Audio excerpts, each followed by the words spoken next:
শামীম, বাবার কথা কিছু মনে আছে? বাবার কথা তো স্যার আমি তখন খুব ছোট, তো বাবা যেদিন আমি মারা যায় সেদিন আমি ঘুমাইছিলাম। বাবা মারা গেছে তার মানে? হ্যাঁ, বড় ভাই মাটি দিতে গিয়েছে, আচ্ছা।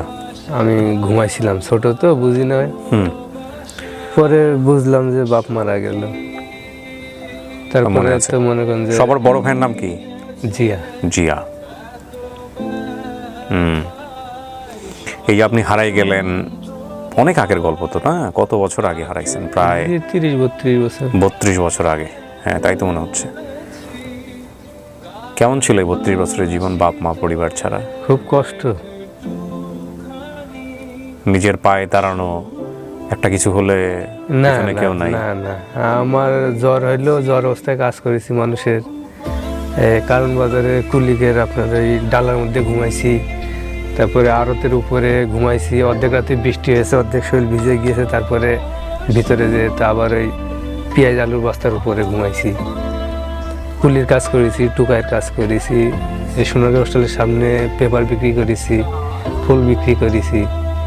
এই টোকাইগিরি করে করে জীবন কাটছে। জি। তারপরে এখান থেকে যখন চলে গেলাম তখন ওই রংপুর পার্বতীপুরে চলে গেলাম, ওইখানে একজনের আশ্রয়ে ছিলাম। পরে মানে আস্তে আস্তে বহু জায়গায় ঘুরেছি, রেল স্টাফদের সাথে পরিচিত ছিলাম, তো ড্রাইভার, ফায়ারম্যান, খালাসি, প্রায় 8-9 বছর কাটাইছি ওদের সাথে। তো এখন মানে চাকরির একটা অফার দিয়েছিল, তো আমি তখন ওসব গ্রাহ্য করিলাম না, খালাসির চাকরি। ওই তারপরে মনে করেন যে ওইখান থেকে যখন চলে গেলাম যশোরে যাওয়ার পরে কিছুদিন পরেই একজন ধর্ম ছেলে বানাইলো, বানিয়ে তারাই মানে দেখাশোনা করে তো এই মেয়েদের সাথে। কখনো মনে হয় নাই যে জীবনটা এরকম হইলো কেন? অভিমান হয় নাই কখনো? কারোর উপরে কষ্ট লাগে নাই? হ্যাঁ, লেগেছে, কিন্তু কার বলবো, বলার মতো তো সেরকম লোক ছিল না যে কারোর সাথে শেয়ার করব মনের কষ্ট। মনে করেন যাদের সাথে যদি শেয়ারও করি সে তুচ্ছ মনে করে, আরো কষ্টটা বেশি লাগে তখন আর কি।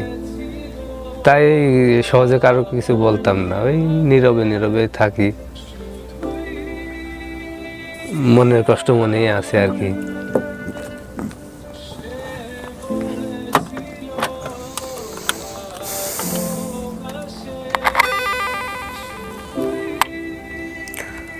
হ্যাঁ, প্রথমে শুধু ওনাকেই পাঠানো হয়। আপনি যদি অনুভব করতে পারেন তাহলে আপনি বুঝতে পারবেন এই মোমেন্টটাকে। 32টা বছর পরে একজন আসতেছে ওনার সামনে দেখা করার জন্য। উনি কে সেটা তো আপনারা ভিডিও শুরু থেকে দেখছিলেন।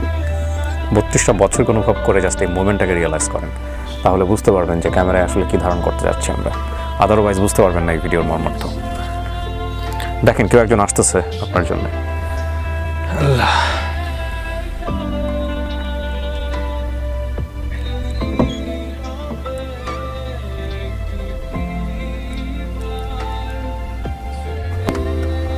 আসেন, ওই যে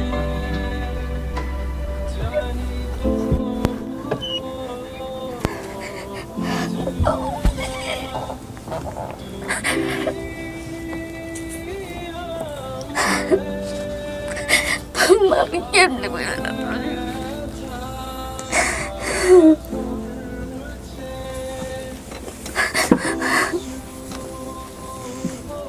মন খুলে কথা বলেন চাচি, কোনো সমস্যা নাই। হ্যাঁ, এভাবে কেন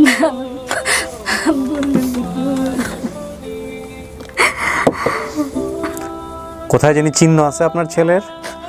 রানের মাঝে সবারই গাছে উপরে রান্না করছিল বায়া, রান্নার মধ্যে খাটা আছে না? হ্যাঁ আছে, আমার পায়ে আছে। আছে না? ওই যে লোহা কাটা ছিল সবার হ্যাঁ, সবার কাছে লোহা কাটা আছে না? জি। এটা আমি আর যে আনিয়া কি ছিলে আনছি না মেডিকেলতে, হ্যাঁ মনে আছে তোমার? আছে, মনে আছে। তোমার আব্বা মারা যাওয়ার পর ওই যে ঘটনাটা ঘটলো, আর তোমার আব্বা যে তো মরে গেছে গা, শাহিন আর জিয়া যেতে তোমার আব্বার রাত্রে মাটি দিয়েছে, তিনি যে ঘুমায় আসতো আর আশিটা ঘুমায় আসি, তোমার মনে আছে নি? আছে, মনে আছে, আছে, মনে আছে? আছে। আল্লাহ, এরপরে দিয়া তোমার আব্বার 40 পরে তোমার আমি দিয়েছিলাম না, আমার তো অত কিছু মনে নেই, জজের মেয়ে আমার ঢাকায় থুয়ে চলে গিয়েছে। জজের মেয়ে একদম আমার তো নিজের গো। জজের মেয়ে নিয়ে তো তোরা হাতে দিছে, থুয়ে গেছিল। হ্যাঁ, জজেরা তো দিছে। জজ আমার মাত্র, আমি পালাই চলে গেছি বাড়িতে। আমি তো ভূত ধরে গিয়ে কত কাঁদছি, আমার একটু দেন না গো, আমার কত লোক কথা কই, আমার দুমটা বুক বন্ধ লাগা। আমি কত কাঁদছি, আমার পুতে টিয়ানো কত যদি টিয়ানো দিচ্ছে না, আমার পুতে লোক কত কয়েছে না, যা নিচে